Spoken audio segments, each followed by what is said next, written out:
And finally, we have signed Anthony Gordon for 70 million plus 10 million add-ons. I really don't know what to say about this. It's just surprising. The rumor started yesterday, and all of a sudden, within 12 hours, we have managed to sign Anthony Gordon. We have seen the here we go from Fabrizio Romano. That's quite surprising, because last season, you knew how we struggled to convince Nico Williams to join Barcelona, and at the end of the day, the deal collapsed. And even when we signed Daniel Olmo last season, we spent 60 million for him or 65 million for him, and we struggled to register him. But a 80 million signing within 12 hours, that's very surprising to me. It feels different. For past few seasons, we haven't made these kind of signings. And all of a sudden, we return back to 1:1. We managed to sign Anthony Gordon for 80 million. And we are still exploring for other options, other big players for big money. Brava, we are back. We are back. That's the one thing I can say. And there is a lot of annoying stuff going around in social media talking about the signing that Barcelona made right now. And I really don't get it. We have spent 70 million for Anthony Gordon, which I really do think we have spent quite a bit more for Anthony Gordon. A 60 million or a 50 million would have been a perfect transfer fee for Anthony Gordon. But still, 70 million for Anthony Gordon, I think it's not that bad. The main reason why I'm saying this is Bayern was interested on Anthony Gordon. Arsenal was interested on Anthony Gordon. Even if they have went and bought Anthony Gordon, they would have spent the same amount of transfer fee. But just because it's Barcelona, all of a sudden the social media is just erupting. One side they are saying, oh, Anthony Gordon has 4 more years left in his contract, and why is Newcastle selling him for such a cheap price? And on the other hand, they are criticizing Barcelona, telling that they have overspent on Anthony Gordon by spending 80 million on him. I really don't get it. It's just because of Barcelona. Because it's not like we have not seen players who are not to the level go for 80 million or 90 million. We have seen many players who are not in the elite level but still go for a ridiculous amount. But they didn't get these kind of criticism when they got signed. But Anthony Gordon, who's a proven player, I'm not saying he is one of the best players in the world, but still, he's a great player. This season, he may not have performed, but last season when Isak was with him, he performed well. At Everton, he was performing well. For Newcastle, he was performing well. This is the season he didn't perform well. I think a season or 2 seasons back, he was linked with Liverpool, and they said he is worth 100 million. A 100 million player is not worth 70 million right now. I just don't get it. How is that possible? So I'm gonna ignore all the fact that is going around in the social media about Barcelona has paid a huge amount of money for Anthony Gordon, because the thing is, at the end of the day, this is the profile that Hansi Flick wants. He is a fast player, he's good at finishing, he presses well. These are all the stuff that we need for our attack, and he fits in the left winger position perfectly. And under Hansi Flick, we have seen how players have improved massively. The likes of Rafinha. Rafinha was a good player under Xavi, but he was world class under Hansi Flick right now.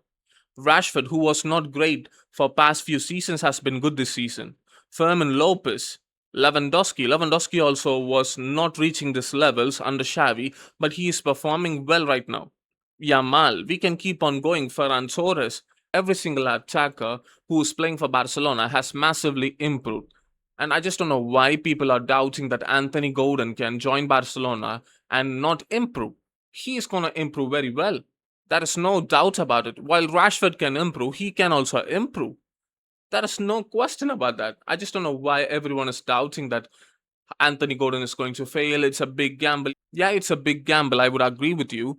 But still, I think he suits the profile that Hansi Flick is looking forward for. And Anthony Gordon is not some scrub. He has played in the Premier League, and we have seen how good he is.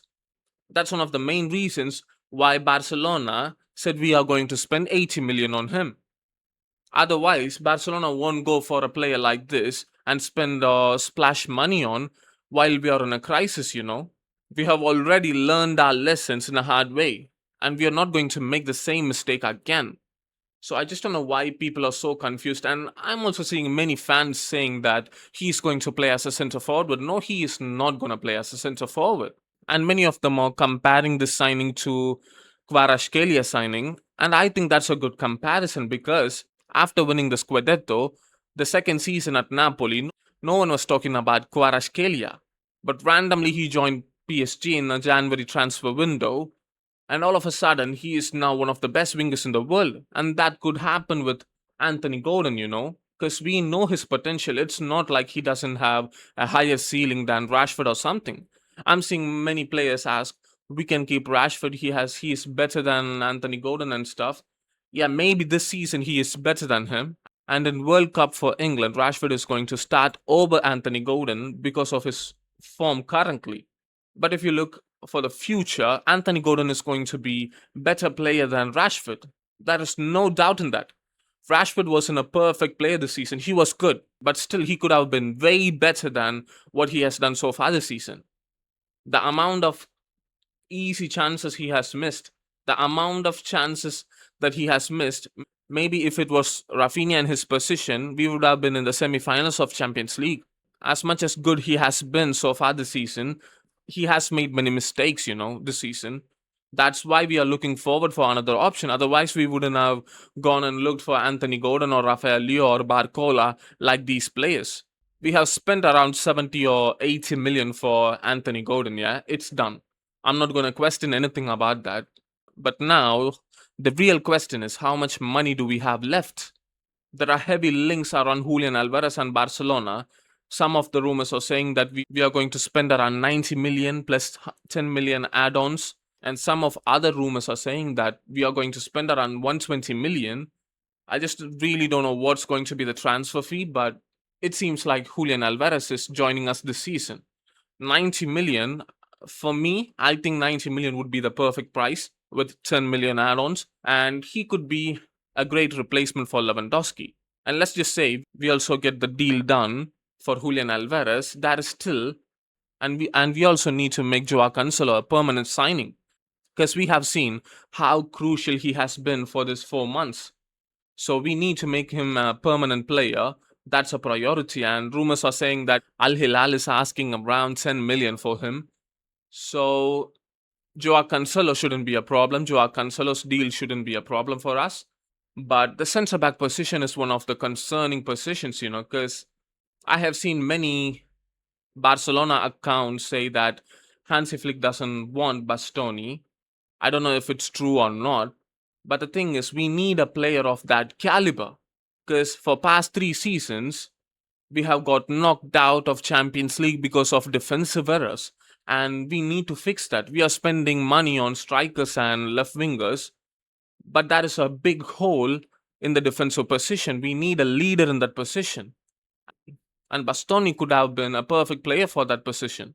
I don't know if we are going to explore other options like Senesi or Slotterbeck, but we need a player there because this defense has shown that we are not good enough to go for a final of Champions League. This is not good enough to go and win the Champions League. So we need to improve the defensive line. It's good we are reinforcing attacking players very much, but we need to also buy a centre back that is very reliable and experienced, like Bastoni. Bastoni could be an ideal signing, and Bastoni isn't going to be cheap. Most of the centre backs now aren't going to be cheap. So I just don't know what is going to happen because I don't know how much money Barcelona has. They are spending a huge amount on Julian Alvarez and they are spending a huge amount on Anthony Gordon. But centre back, that is one of the most needed position for Barcelona as of right now. And we just hope that it goes smoothly for the Julian Alvarez deal, Joao Cancelo deal, and we also need an experienced and a reliable centre back.